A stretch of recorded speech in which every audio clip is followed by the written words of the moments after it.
Humanism is a simple philosophy. It is an ethical life stance which focuses on human values, being good without God. It is about taking responsibility and treating others with respect while living our one life. If you would like to know more or have a more in-depth description, the statement of the fundamental principles of modern humanism, otherwise known as the Amsterdam Declaration, is available online. And you may also want to go to our website here in Ireland, www.humanism.ie. So our guest this evening, as you may have noticed on our website and social media platforms, we were to be joined by both Catherine and her colleague, Ashe Conrad-Jones. However, unfortunately, Ashe is unable to attend this evening due to some small illness. And we, of course, send our warmest HAI regards to hope she feels better soon. And perhaps she too will enjoy the talk afterwards when we get to share it, again, with the permission of Catherine, on our YouTube channel. And if I may, and Catherine hopefully is smiling and perhaps nodding in approval, I'll give a small little sense of Ashe herself, because I think it ties in very well to what Catherine will speak about tonight, as the joint co-founder of the brilliant group we're going to talk about this evening. So Ashe herself is an Australian tree nut, and I hope again Catherine nods in approval of that, and is sick of looking at concrete and wants life to feel lighter and greener for everyone in her and your neighborhood. And so she's done a deep dive into the world of trees and finds forests a constant source of wonder, and is tired of being paralyzed by the climate and biodiversity crisis and just wants to help people make a positive change. And now, no pressure on drum roll, to Catherine Cleary, who is an award-winning writer and loves living in a city, but hankers after the solace of nature, as we all do. And I think in some ways we are fortunate with nature around us, but I know Catherine's going to look at that even more this evening. She does fret about our industrial food system and how it has depleted nature and habitats for wildlife. She believes planting trees is something we can all do to help create ecosystems on our doorsteps and bring beauty into our cities. She loves ash trees, black coffee, and is a recent convert to scalding cold sea swims. And if anybody knows me, outside of these talks, I do actually coach open water sea swimming. And so I have invited Catherine and possibly Ashe and maybe everybody else here this evening, if you'd like to go and test your cold sea swim capabilities, we can talk about that again. Perhaps I might even give a talk about cold sea swimming some evening, as I have been in some journals and was recently part of a book about wild swimming in Ireland. So without further ado, good evening, Catherine. Hi, Michael. Thank you so much. Just on a side note, there's no way you're going to get Ashe Conrad-Jones into the Irish Sea. I have tried. She's an Australian. She resists very vehemently the idea of sea swimming at any time of the year, never mind winter time. But we will work on her. Well, I have been able to help others with that fear, so I love a challenge. Good evening. Good evening. Great to be here. Thank you for having me. Excellent. So, Catherine, I guess simply over to you. I know you have a presentation, so please go ahead. Great. Thanks a million, Michael. I'm going to do the share screen thing. I've practiced this and I think it works. And here we go. It's great to see everybody. Thank you for having me. As I say, Ashe is really sorry she can't be here tonight. She'd love to be here. I know she was really looking forward to talking to you. But hopefully she'll be back on her feet soon. And she, as I say, she'll be able to link in with Michael and get into the sea, hopefully. So this is our question, I suppose, that people ask us. Well, what is a pocket forest? It's usually the first question that somebody asks us. And it's a simple enough answer, but it also leads us down pretty interesting paths as this path through. I think this was taken down in Avondale in a stretch of the beach forest in Avondale a couple of summers ago. And it just gives that lovely sense. Even looking at a picture like this lowers our blood pressure and our stress levels. So hopefully you're all feeling really relaxed before I launch into telling you a little bit A presentation is a really formal description of what this is. It's just more of a couple of visual aids to what I generally talk about when I talk about pocket forests. I don't talk from a script. I typically just talk from the experience of what we've been doing. I was just telling Michael before everybody came on today, we were planting with the Family Resource Centre in Hillview, and we had a ukulele band with us, played the whole time that the plants were going into planters, and it was terrific. I think the plants will really enjoy the music, and we certainly did to start us off. So what's a pocket forest and why do we need them? Let's figure out. And I'll go to see if my next slide works. Yes. And so Ashe and I began Pocket Forest as a social enterprise in 2020. I was working, I'm a journalist by training, and I was reviewing restaurants for the Irish Times, and Ashe was working in the events business. Both those worlds pretty much juddered to a sudden halt in March 2020 because of the dreadful pandemic. And it seemed like a good time to look at different things and different ideas. So not only were we, I suppose, having more time to think about the pandemic, I think the climate and biodiversity crises also came into focus a little bit more during the pandemic. So we are in a climate and ecological emergency. We are still in that emergency. We have a short window of time. Mary Robinson has recently mentioned a figure of 5 years. We've got 5 years to make the leaps that we need to make. And the encouraging thing is that those leaps are being made in many sectors. In energy, you know, the race to renewable energy is really exciting and really positive. But the natural world is still maybe secondary to that idea of weaning ourselves off fossil fuels. There are other parts of our culture and life that we need to change and tap into more natural systems in order to protect the future. 4 in 5 people feel nature helps their physical and mental health. This was researched by the EPA during the pandemic. I think we all remember the park. You know, parks were suddenly the place that everybody wanted to be. The sea was, you know, Michael's favorite place became lots of people's favorite places again. Sea swimming had a big bounce. We suddenly, you know, when our cultural and busy lives stopped or changed, we found ourselves, many of us, going to nature because it seemed to be functioning in a way that maybe the rest of the world wasn't at the time. And that reconnection benefits people who really need it, like children, the elderly, and deprived socioeconomic groups who tend to live in the parts of the city where there is less quality green space. So we came, oh, why is that not letting me go to the next slide? Sorry. There we go. I have to, sorry, it's a click rather than a.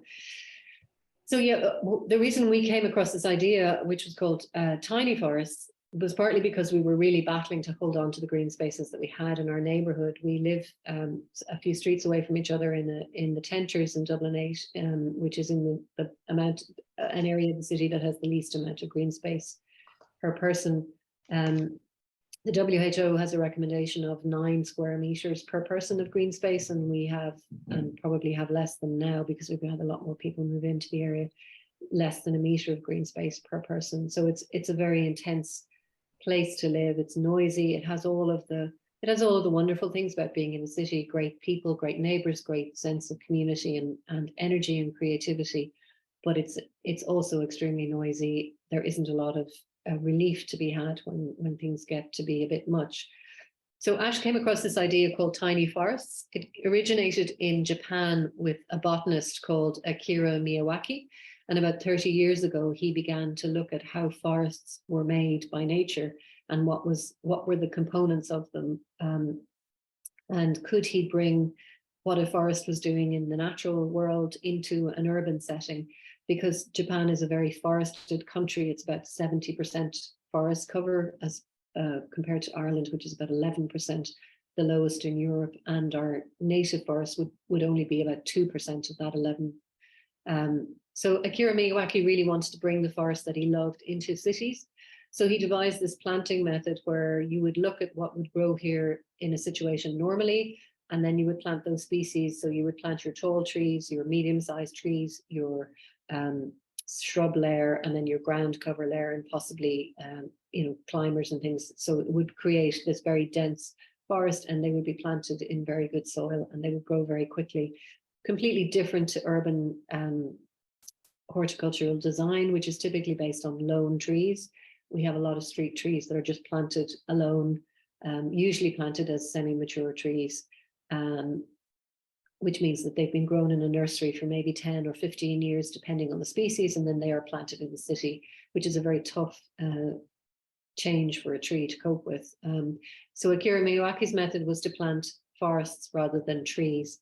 A man called Shubhendra Sharma turned this into the tiny forest model. He was an engineer who worked on a Miyawaki forest at his car factory in India, and he just fell in love with the whole idea and could see the potential for small spaces. And cities have small spaces available because we need to build housing. Obviously, we have a huge housing crisis. We need people to be able to live in walking distance from where they work or learn. So Shubhendra was really entranced by the idea of being able to bring this very almost wild space into small spaces in cities. So in 2015, the idea came to Europe, and we were able to contact the Dutch group, bringing that in and get some pointers on how they did it and what they did. And the reason we didn't call it tiny forests was that because the method involves digging out a meter of soil with heavy machinery and adding in amendments and then planting the trees. We felt that this was firstly very expensive, secondly very difficult to do in smaller spaces. So we went down a different road of permaculture, which was adding materials to the soil, adding life to the soil, letting it rest, letting time do some of the work, and then planting our trees. So hence the reason we called ourselves pocket forests. Now, so this is a formula that's been put into the world by a Dutch professor who's based in Canada, called Professor Cecil Konijnendijk. And my Dutch colleague Amy tells me that Konijnendijk means rabbit dike, because Konijnen is rabbit in Dutch.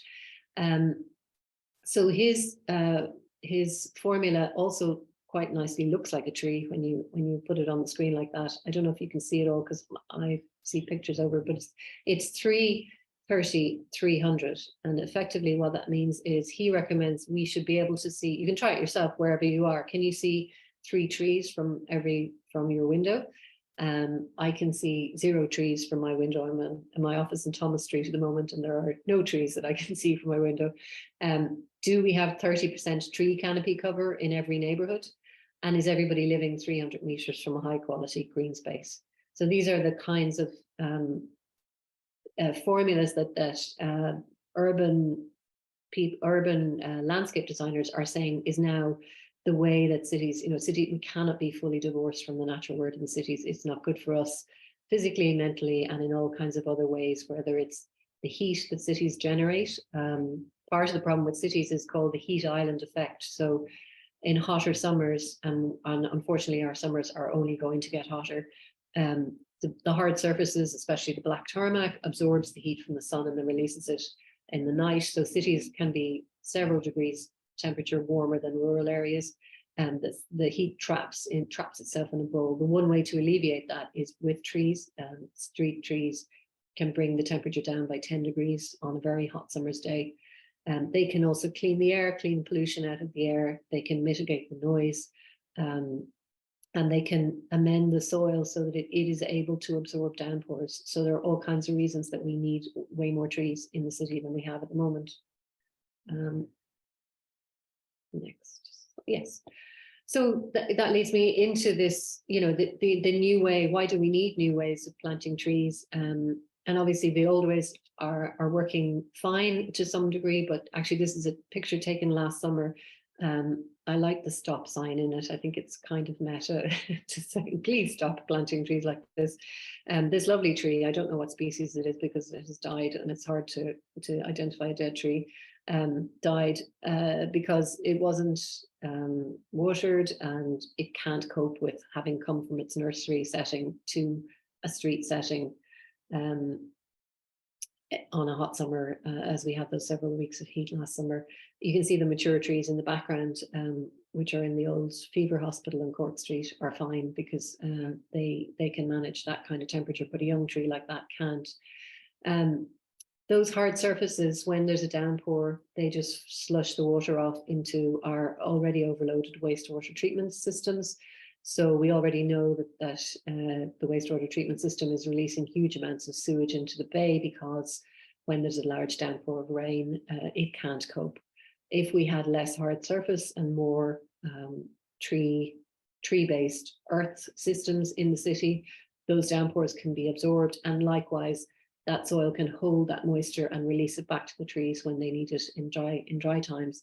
Unfortunately, our weather, I mean, we've had the wettest March in history, and we're in an El Nino year, which means we may have an extremely hot summer ahead of us.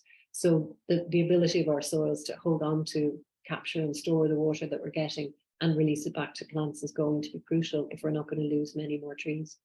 And finally, that idea that, you know, we are in and also a mental health crisis, especially with young people. You know, it's a very difficult time for people, knowing the challenges that are ahead and knowing the divisions and all those issues. And you know, I genuinely believe that creating a collaborative forest can help with that. So how the pocket forest model is very different from typical urban landscaping, which is normally done by contractors. It would have been done by local authority employees, but most of that work is now being done by contractors. It tends to be something that's done for people rather than by people. So people who live in apartment complexes or in flat complexes don't have gardens. Their landscaping is done by somebody else. We love to work with communities and start to design a forest, or ask people what the area is being used for initially. So we don't want to take away from play space or open space that people are using as open space. So we tend to use spaces that are just being mown and not really used for anything else. We start with our soil rejuvenation, and again, as we say, we add lots of woody materials to the floor. We call it the forest floor even before the trees are arriving. To try and begin to introduce those forest floor conditions. The soil in a forest is some of the most healthy that you can find. It's a real little hack. If you've got a compost heap, or if you like gardening, go to a healthy forest in your area, just bring a doggy bag or something and take a small amount of soil from, you know, an area under some leaves, and that can introduce a whole healthy ecosystem into your garden. You can make compost teas from it. You know, so forest soils have just got it sorted out. They are incredible. And then the other difference between what we do and that sort of semi-mature tree that you see being planted in the streets is that we plant very young trees, so maybe 2-year-old trees, which are knee-high whips. We plant them in the wintertime, so they don't have any leaves on them. They look like sticks in the ground a lot of the time after we've done a planting. But as a result of being planted so young, they grow very well and they grow very quickly. They grow in a collaborative community of other plants. So they're incredibly healthy, and there's a kind of succession that happens with those tree species collaborating together. So again, it is a 3-step process. There are lots of talking points as we're working with people, whether it's school children or older people, about what we're beginning to learn about trees and soil and plants and soil and how they're cooperating. That idea that everything was competing with each other, that plants were wasting some of their resources in the soil, that's all being turned on its head now. There's a much better understanding that plants are collaborating, they're sharing resources with each other, they're sharing resources with the soil and the life in the soil, because they can access sugar from the sun, but they can't access some of the minerals in the soil, and there are microbes in the soil, fungi, bacteria, who can access those minerals, and in exchange for some of the sugars that the trees are getting, they're getting some food back from the life. So it's a real ecosystem. It's not a planting project. It's an ecosystem creation project. A schoolboy in Cork once said that to us after we'd finished doing the soil preparation. He turned around and said, "We've created an ecosystem," and you know, it was wonderful to hear somebody saying that without having heard it from us as well. So that's also a really exciting part of what we do. So this urban forest model, the pocket forest model, the tiny forest model, there's all kinds of micro forests, Miyawaki style forests. It's something that cities are really beginning to bring in. The Paris mayor has an amazing forestation project planned for Paris. other Earthwatch are doing a lot of these forests across the UK. And as I say, in the Netherlands, they were the first people to bring the idea in 2015. And it's been a super positive project for them as an environmental education project, as well as an urban greening project. These were our special show jumpsuits, though when we first started. They're way too good to wear, though, because we have much more practical work trousers now. So yeah, the part of what we are always asking questions about and trying to learn about, and I think we'll always be learning on this, is that connection between the health of us, the health of the places around us, and the bigger picture health of our planet. We would really like, and hopefully our next stage is going to be developing some kind of impact tools and maybe tools that will allow people to do what we do in different parts of the country where we don't necessarily have to be the people doing it, and to scale out what we're doing. We'd love to see Dublin and other cities embrace this idea, because hopefully we're going to start to redesign our cities to be taking up less space for cars, and maybe we can replace some of that space that cars have taken with forests, or with these small pockets of forest, which may never grow to full size. In some spaces, in some very small spaces, some of the trees will have to be pruned to make sure that they don't reach their full size, but that's also very doable. And I think there's a natural asset there. Then you're creating habitat, you're creating patchworks of habitat, so that our birds and insects and small mammals have homes in our cities, that we haven't eliminated them from our lives and taken all the space for ourselves. So this is our soil preparation. This was with a family resource centre in Artane. We love to get groups of people out, generally working, in all weathers. We're pretty all weather. We've mulched down this very small area. This will be our smallest footprint. It's just the size of a single car parking space, maybe six square meters. And we make these leaf shaped because that seems to be a nice thing to do. And we're using all kinds of repurposed materials, so cardboard, food waste for compost, things that the creatures in the soil love and we see as a problem. And we're trying to, again, join up the loop and make them turn that problem into a solution. That's myself, Amy in the middle, who joined us last year, and Ashe on the right. That's during a project in the Oliver Bond Flats where we worked with the residents there. These are our numbers. I think we might be up over 2,500 native trees now, which in forestry terms isn't a massive amount, because you're probably planting 2,500 trees per hectare in a rural area, but actually for small urban areas, it's a lot of trees to be getting into areas that really need them, and getting some more tree cover in there. These are some of our projects. So this is one of the Oliver Bond from the other angle, a kind of a before. So that's very typical of the kind of site that we love. It's just a narrow strip of grass. It is somebody's job to mow this. It doesn't need to be mown. It can be let to do its own thing, or we can add in this case, we added in some vegetable beds as well, just to allow some growing space for that. And we have a crew of children now in the flats who all know about how to plant and how to look after the soil and what to do and how to water things when it's dry. So that's been really exciting. This was our first forest in Mercy College in Inchicore. It's our largest forest as well. It's 100 square meters. And the girls designed it with a learning space in the middle, and they have an outdoor classroom there now. So you can see how fast the trees have grown. That was September 2020 when we started the soil preparation, and then 2 years later, it's into its third growing season now, and it's really quite forest-like, even in 3 short years since that started.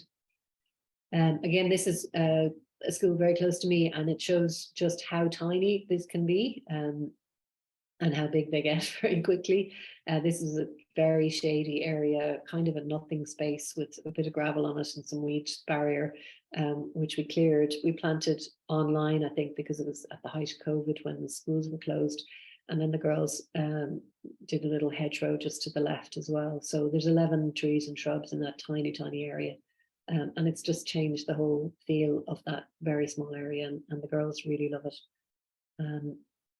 This was a private garden in Carlow, and again, it just gives you that sense of what happens after just that first season of growing, when these very small trees go in, because they're planted so closely together and in such thriving soil, they just take off. We have a partnership with the Digital Hub. We've got a small tree nursery there, and we do some compost workshops and tree kind of meet the trees.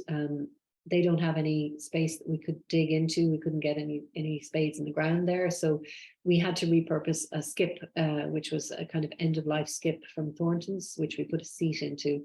So that skip has 10 native trees and shrubs in it, which are just coming back into leaf now. Actually, it's lovely to see them, because it all looks very quiet again in the winter. And people can sit there. It's it's part of the hub, so it's not part of a coffee shop or anything. You can just sit there, and we see people sitting there all the time. There's very little litter that ends up in that skip, even though it's kind of a ripe for that. So people seem to really like it, and it's been alive. There's a willow tree at the back of that, which was just alive with bees in the spring because of the catkins, which are covered in pollen. And you can see how trees are an incredible resource for pollinators, as well as, it doesn't just have to be wildflowers.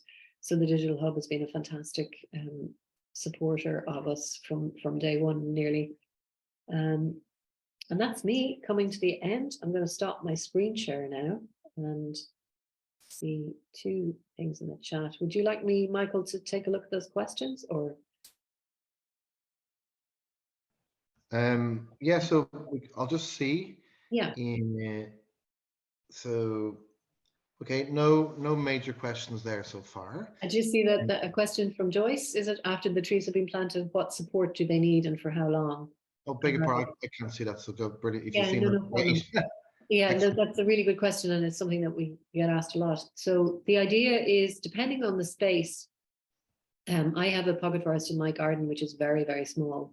So every winter I'm formative pruning the trees, and the trees have been chosen specifically to be suitable for that. So it's a tree, there are trees. I have a rowan, an alder, a crabapple, and a cherry, planted very closely together. So every winter I'm pruning them to have, a clear stem and maybe grow to about 3 meters tall. And then that's as big as they're going to get.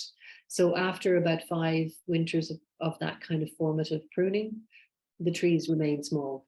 So if you're in a tight space, we're going to work hopefully on some videos for people where the idea, our model is based on planting the forest with the community around it, whether it's a school or residence group or maybe an office setting, giving them the tools and the skills to be able to become the forest keepers. Again, it's something that we feel is it just keeps that connection to the forest, rather than just planting and then ignoring it until it becomes a problem, which is typically how we deal with trees in cities.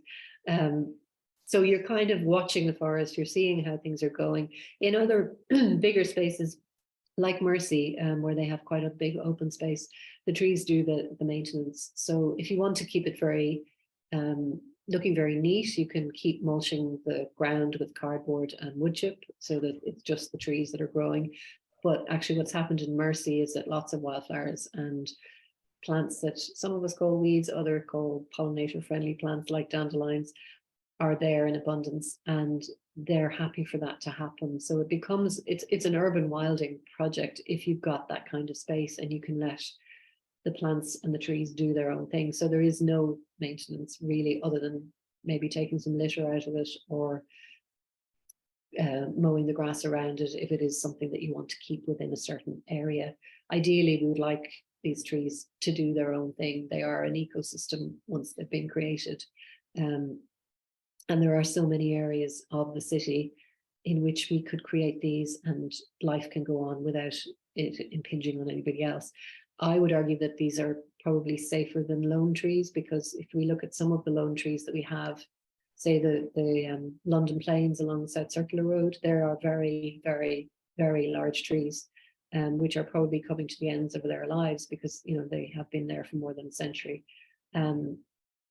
And there are no younger trees coming up alongside them because they haven't been able to set seed.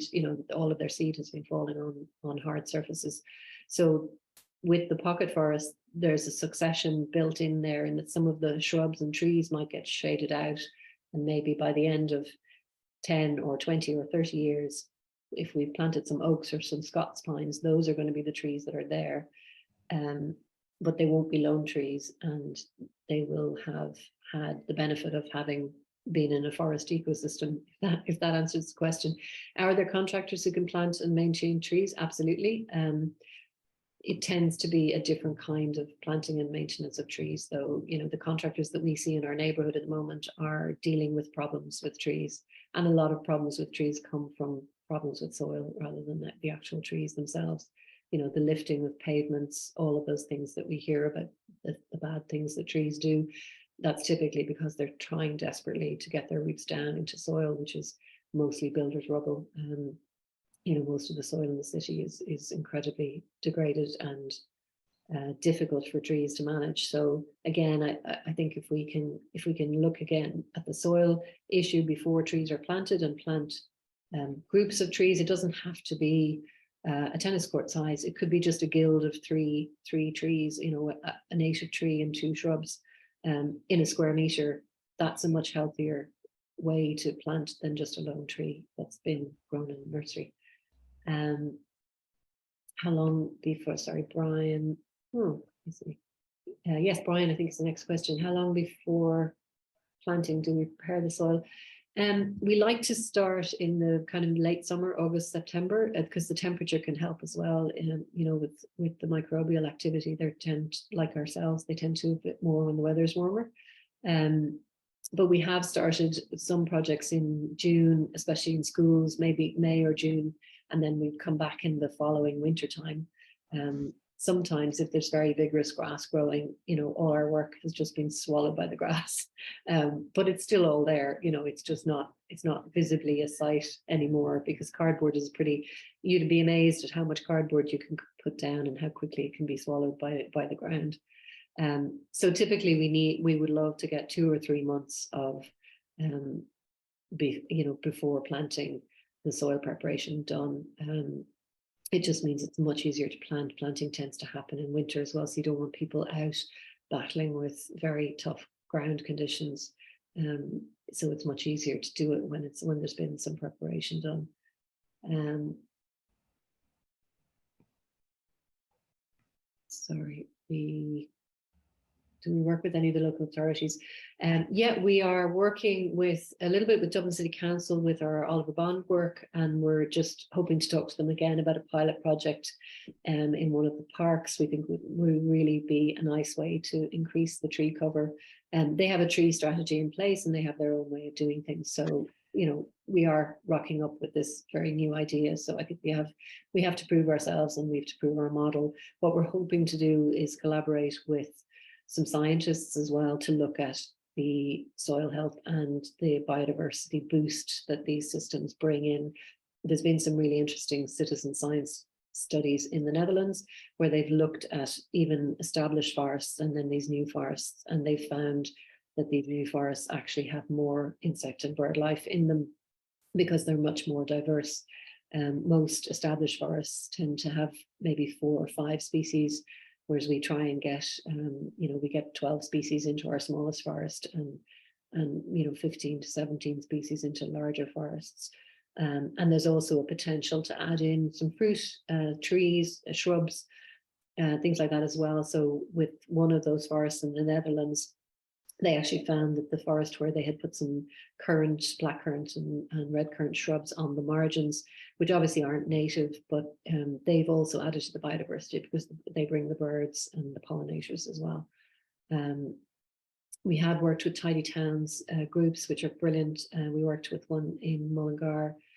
We had some funding from the Woodland Support Fund, which is a Department of Agriculture scheme. So we worked with 20 groups around the country and the GAA as well to plant some of these on the sides of GAA pitches. It's funny, you get a kind of a new lens on all these very small places that you would never normally notice when you have this model, because you kind of go, oh, I could fit one in there, or, that could work really well there.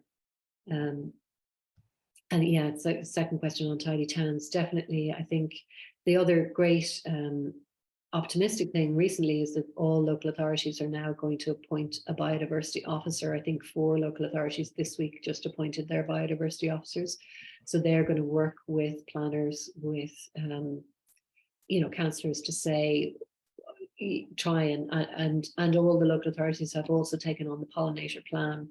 So, it's bringing together all of the necessary things into place that will hopefully lead to this idea that maybe, manicuring everything and keeping everything mown, or, the old ideas about how we manage our green spaces, or create and or manage our green spaces, can change. It doesn't all have to be wild. It doesn't all have to be a forest, although I would love that.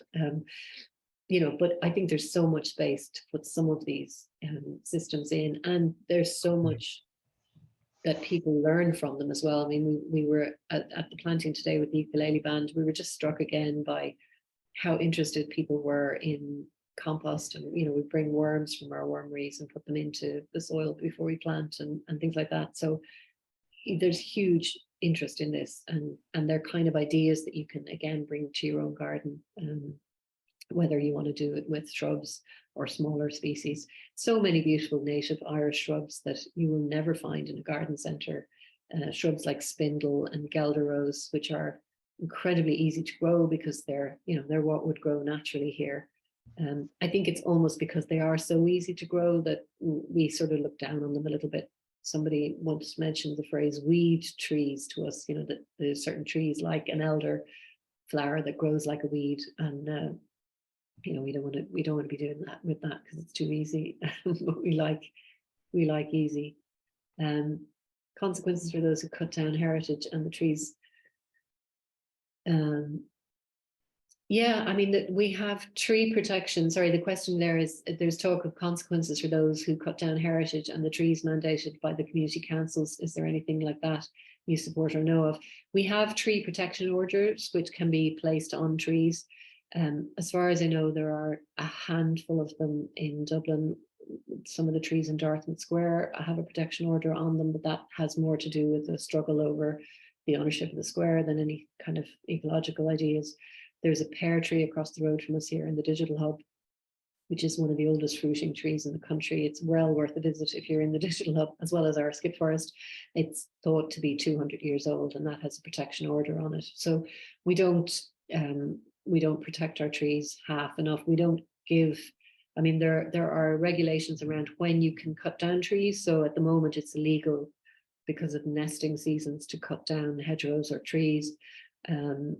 But there are all kinds of loopholes if there's a public safety issue or a road visibility issue, then you're free to get your chainsaw out. The other thing we don't really have, although there's a project in UCD that has done brilliant work on this, is a kind of an idea as to what trees we have and what state they're in. As I say, those kind of legacy trees like the London Plains on the South Circular Road, they've been there since before the foundation of the state. I don't know if anybody's planning for what's going to replace them or how they're going to be replaced, or what how they're going to be managed.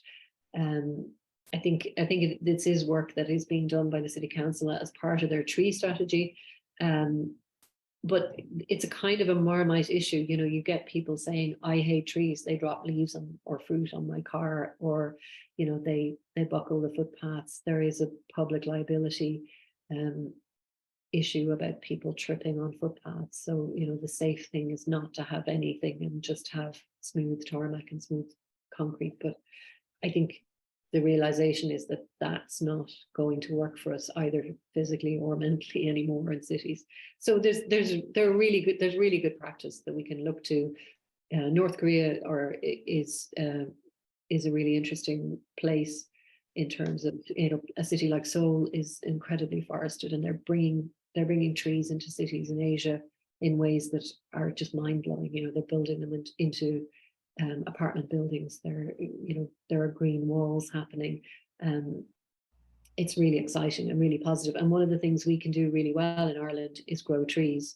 We're very proud of our grass because it's a cash crop for the meat and dairy industry, but that's just the beginning of what the soil can do. If you fence off a field and stop grazing it, it'll become a forest by itself. Do we work with the IDA? No, but we'd love to. Yeah, we'd love to work with anybody. who would like to explore the idea.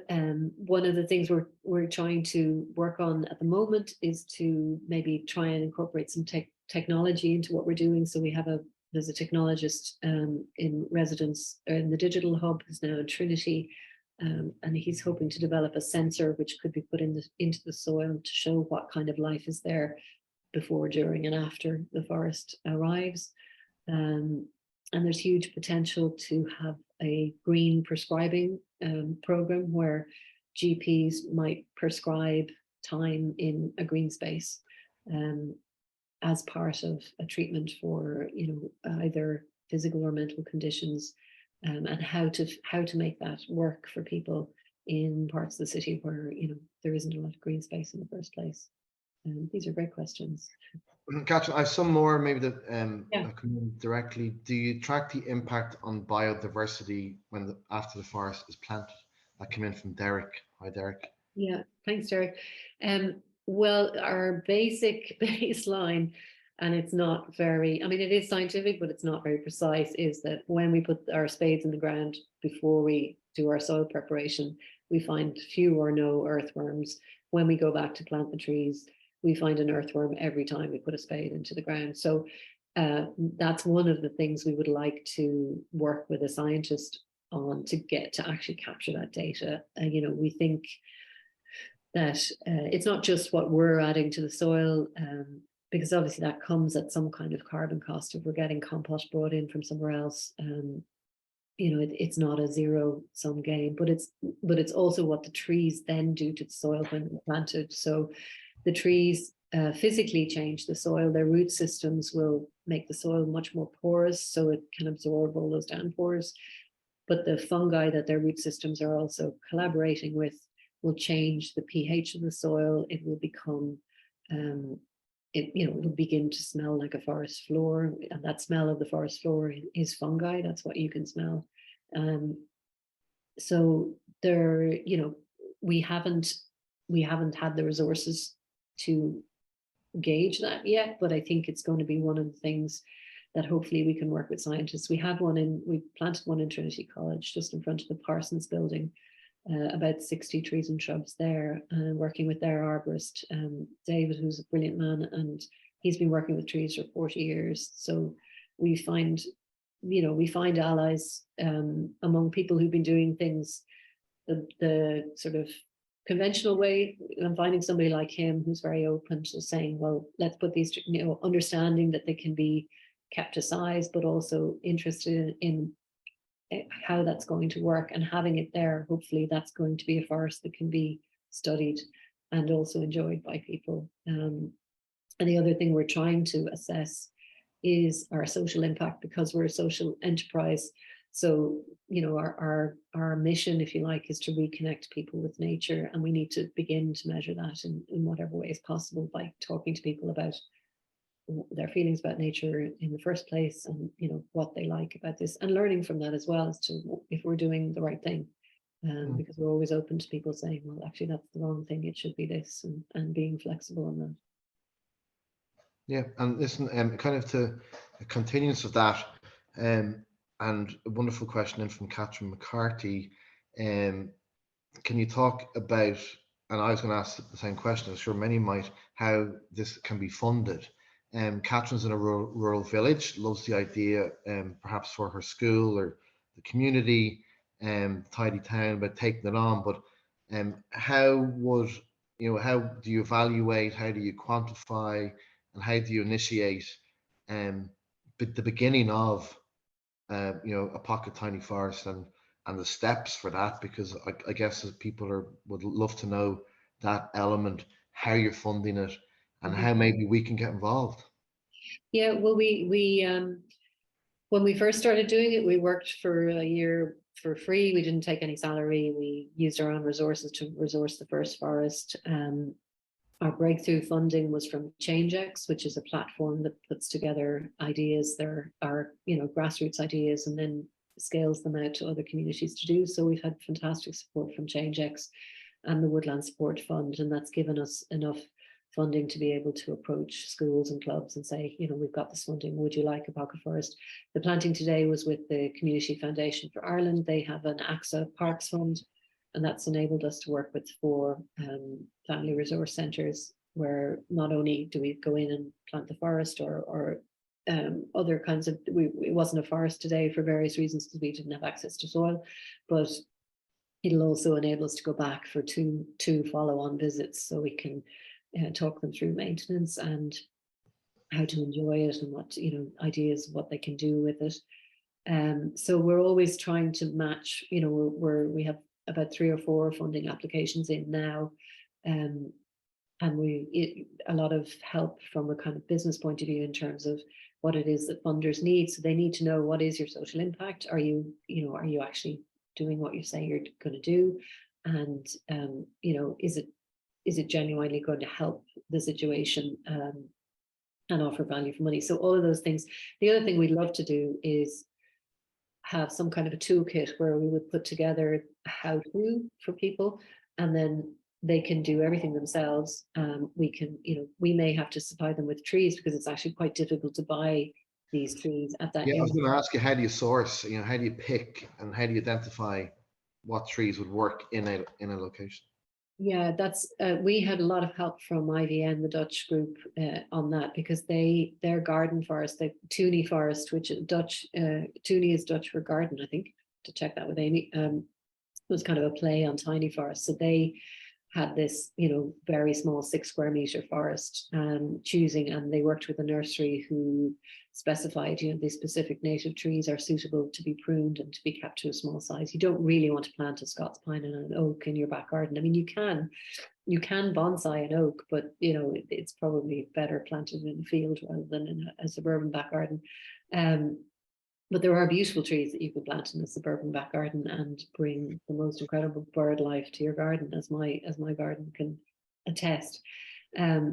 But it is difficult to find those trees at a 2-year-old whip stage. You buy them by the 100 in a bag from a nursery that is supplying farmers, typically for the native woodland scheme. So in our first year, we had, because we were planting so many species, we had a lot of leftover trees. You know, we were buying them by the 100 bag. So we had to set up a little nursery in the Doodle Hub, and we also set up a nursery with the Shelton Abbey Open Prison. There's a wonderful prison officer down there who's a former tree nursery man, and he's brilliant. He managed too well, actually. The small trees that we put in there last season kind of doubled in size and became giant. So we were kind of a victim of his success because they're just too big to work with. So yeah, there isn't really a nursery that can, I mean, there are some new nurseries coming online that are supplying those kinds of trees at that small stage in bare root season. And what we would hope to do, if we can get this, you know, toolkit, then we would have some kind of tree pack that we can collaborate with Home Tree, who are a wonderful nursery in Clare. They're doing a massive large scale native woodland regeneration project. But they're also growing trees, native trees from seed, and they're growing them organically as well. So it's going to take a few years for their tree supply to be available, you know, in the numbers of species that we would like to use. But hopefully their progress is also going to be matched, and some way or another we can put together a package that people can click on our website and say, I'm going to buy a pocket forest and put it into my neighborhood. With permission from whoever the landowner is or the school. But yeah, that's the dream. And then it gets done on many, many more sites than we could personally visit and manage. I have a question from Donald, which actually reflects your final comment around, you know, packs and information. So we'll obviously try to share some links afterwards. But Brian, hello, Brian, if you'd like to unmute yourself, please, and say hi, please do. Hi, Brian. How are you, Catherine? To maybe just share some information and or some learning experiences. We've done something similar in Waterford, and it was in answer to one of your previous people there who asked the question about funding and that. So I got involved with Waterford Lions Club, and we set up an environmental group called Waterford Trees for Life, which was a mixture of Lions Club members plus friends. and we've been 2 years at it now. But we've matched corporate sponsors for relatively small money, 200 to 500 euro, generally with a school, but sometimes with a community group. We've had no issues getting money. Companies are working to sustainability agendas. And if you're not looking for massive money, and I'm retired, so we have a group of volunteers, and we did 12 plantings this year, we did 12 plantings last year. We did 1 or 2 big plantings in conjunction with the council and with SETU, the Waterford Southeast Technical University Forestry Department, and Corlin Oak Waterford Youth, where we planted an acre, 1,600 saplings last year, and we added another 250 to that this year. And then we did a couple of other saplings. We had a mixture of standards, and then we did some, depending on what the site was, and if it was in an avenue or something, and then if they had a suitable spot, we do saplings and that. But there's, I suppose, in summary, it's quite easy if you just ask the question. Lots of companies are anxious to get involved and to give money. Yeah, definitely. And yeah, no, we found that we haven't had to really go looking for funding. We've tended to go to the sort of social enterprise support system to look for it. And we've had some companies. We did turn down a car company because we just felt we don't really want to work with a car company on a pocket forest. But it doesn't have to, it doesn't have to come from those kinds of sources. And yeah, it's a great way to meet neighbours. And if you've got a green space in your estate, which again isn't being used for play space, and so many of these aren't anymore, sadly, they're just not. People aren't kicking balls on them, or if they are, there's a bigger, better place to kick balls where the ball doesn't go on the road. And there's so many potential places where neighbours just get together. Access to the trees is where do you source your trees? For the smaller plantings, we've sourced them from a local nursery. Right. Mainly because he grows a lot of trees, so we've tried to keep it as local as possible with the heritage of the trees. For bigger ones, then we got some trees from Quilta through contacts from the forestry department in SETU University. So yeah, and I mean it's just changing that narrative about trees. That trees are something you don't have to be scared of. They're not a problem. They're the opposite of, there's a solution. And it's not, as I was saying about, it's not expensive. We did a school, a Gael school there a few weeks ago, because the season is finished now, and we did 50 saplings, and like we got a sponsor for 200 euro. That more than covered it. We were paying €2.50, €3 for the saplings. We had the kids out, we planted them with them, and we got a tree surgeon to donate half a truckload of wood chip for free. And it's only a matter of building up a few contacts and asking the question, and a corporate sponsor paid for the trees. Brian, if I may ask, and just maybe to Catherine too, about permission. So if you find a space and there's people want to look at it, initiating a project, do you have to get permission from the council? If it's on residential, with the schools, it has been excellent because the board of management can give the go-ahead.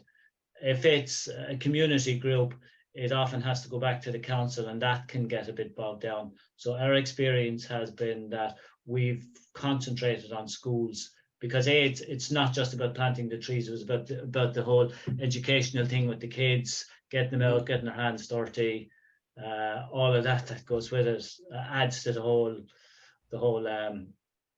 enjoyment of it as well. And are you linked in with Antashka? Because I know they very focused on.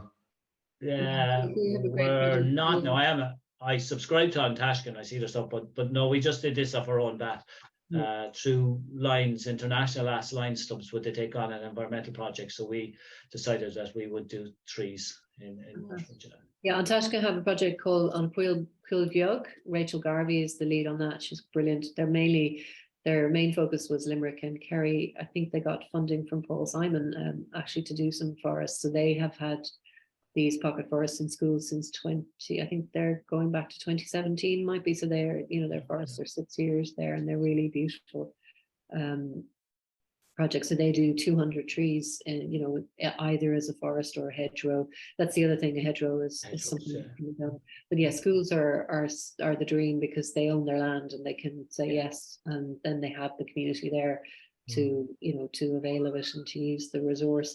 We worked with we were lucky enough to get some advice from a legal firm as part of their corporate social responsibility. So we have an MOU, a memorandum of understanding, that we ask people that we work with to sign, just saying that there is the permission and that the forest is the responsibility of the landowner in the future. But it hasn't been a massive problem, really. But yeah, I think for some local authorities, the maintenance issue is the thing that they do worry about, because that comes with a cost.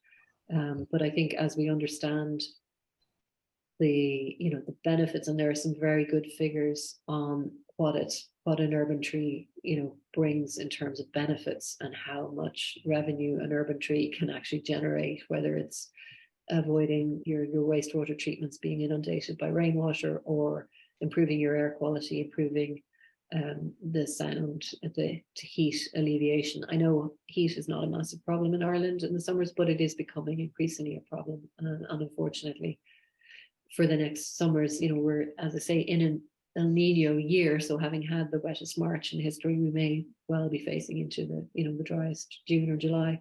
So that's very challenging for cities and urban areas to cope with. And I think the sooner that local authorities understand the trees give more than they take, there is more benefit than there is cost, then I think ideas will begin to shift about how welcoming it is to have communities want to make these things. And work that Brian is doing is just brilliant, because that gives local authorities, we all sort of talk about top-down change, and we definitely need a lot of top-down change. But I think if local authorities or politicians see people taking action themselves and seeing the enthusiasm for that, then that gives them the sense of, oh, well, this is something people care about, So actions like that are phenomenal. Well done. Yeah, brilliant. Thank you, Brian, and best luck with keep it going. Now I see Michelle or Shell. You will clarify your name first of all, please. Either one. There's many Michelles. I have been putting Shell out there as to differentiate. Michelle will go with first name call, so please. Hi, Michelle. Hi. I wanted to say this has been a fantastic talk. I appreciate that you're doing this, and I'm trying to support it in my own community. And right now we're having trouble with people saying that trees are messy. And if I see it, so want to ask you, how do we get in touch with you? Where are your YouTubes? And if you could possibly post like an email link in there, considering that Earth Day is coming up soon too. I'll put our website in there now, and my email is very simple. It's just Catherine@pocketforest.ie. Fantastic. How do you celebrate Earth Day? That's another question I have. With a lot of soil talk and tree talk. Yeah, we were just talking about that today as to what we're going to do. I wear another hat as a journalist, so I've just done a piece for the Irish Times magazine, which is appearing on Earth Day because it's Saturday, where I've asked 50 people. Well, I've asked 25 people. My colleague has asked another 25 what it is, what act gives them hope for our future on the planet, because I'm very much I'm driven by that idea that hope is something we can't, it's not something passive, it's something pretty active. So there've been some amazing answers to that. I had a little read of it. People like we've got Michael D, we've got our president, sorry, we all call him Michael D Higgins, and some really wonderful activists, and also people that most people will never have heard of, but who are doing incredible work on the ground, all coming up with, we were a bit worried everybody would have the same answer. We had 50 questions, they'd all have the same answer, but I don't think there's been a single answer that's the same. So there is a sense of, that this ship has turned in the right direction, and there are so many people paddling it. Oh, sorry, my metaphors are going askew now. We don't paddle a ship, but people are driving this forward in a way that even 5 years ago, to be talking about environment or trees or natural ecosystems was very niche. It's not niche anymore, and that's brilliant. And long may that continue, because it shouldn't be niche. Thank you. Thank you for what you do. Thanks, Michelle. Have we anybody else would like to say hello, ask a question?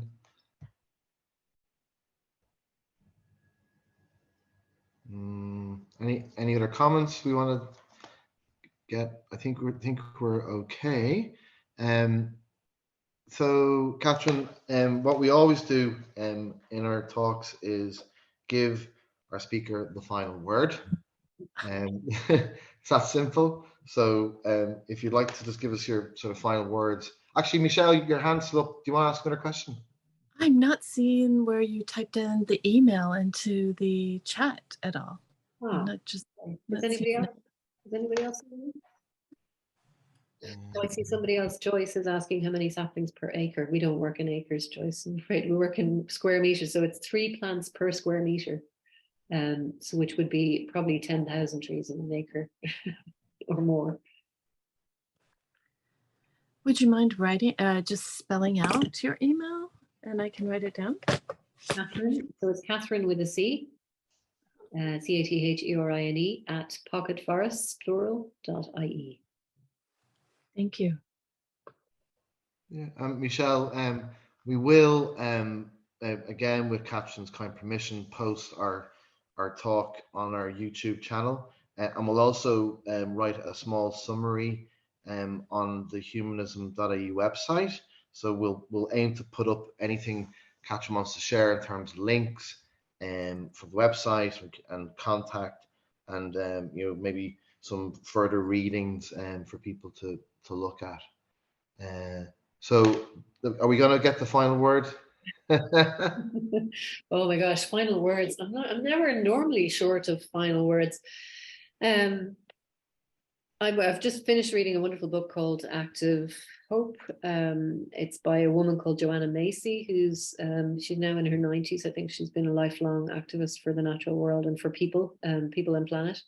And one of the lines that stood out for me was that solidarity is self-interest. We're all in this together and working together, collaborating together, as we now know plants and trees do all the time, is success. It's what success looks like. Forest ecosystems have been on the planet for 300 million years.